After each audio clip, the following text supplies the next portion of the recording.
Weekend gala ang hanap sa Bataan, maaring magtampisaw sa talon at dagat. Take-off point mo ang Mount Samat. G tayo sa report ni Darlene Kai. Talon na hindi kailangan ng mahabang hike para marating? May enjoy mo ito sa Dunsulan Falls sa Pilar, Bataan. Ilang oras lang ito mula sa Metro Manila para sa iyong time to unwind. May picnic area para sa pamilya.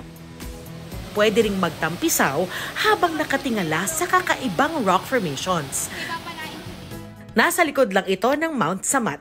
Kaya kung on the way ka na, pwede pang mag-picture-picture sa harap ng dambana ng Kagitingan. 30 minutes from Dunsulan Falls, pwede ka na ring magdagat. Feel the vitamin C sa Beach Cove sa katabing bayan ng Bagak. Mag-relax sa asul na tanawin at pinong buhangin. Ang dagat, hitik sa mga isda at iba pang marine life. Sa mga balak mag-day tour o kaya ay overnight, agahan ang gising para maabutan ang ganda ng Bagak sunrise. Darlene Kai, nagbabalita para sa GMA Integrated News.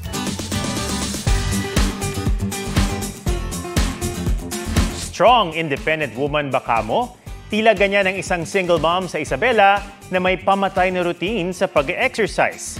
Kakayanin niyo kaya ito? Pusuan sa report ni Darlene Kai. Maging healthy ang priority ni ate, kaya mayroon siyang pamatay na daily routine.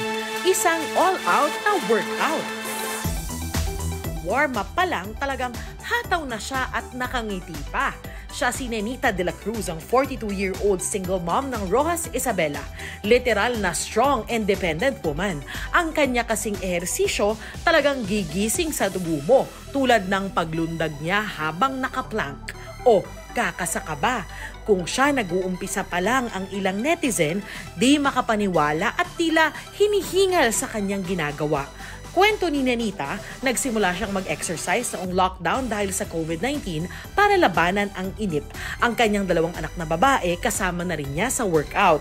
Hindi lang daw ito tungkol sa pagiging fit. Gusto rin daw niyang ibahagi ang saya at inspirasyon sa kanyang community. Kaya pati pamangkin nakijoin sa kanyang mga routine. Care to join? Tiyakin lang na sapat ang iyong stamina at lakas ng katawan para iwas injury. Darlene Kai, nagbabalita para sa GMA Integrated News. Huwag magpahuli sa mga balitang dapat niyong malaman. Mag-subscribe na sa GMA Integrated News sa YouTube.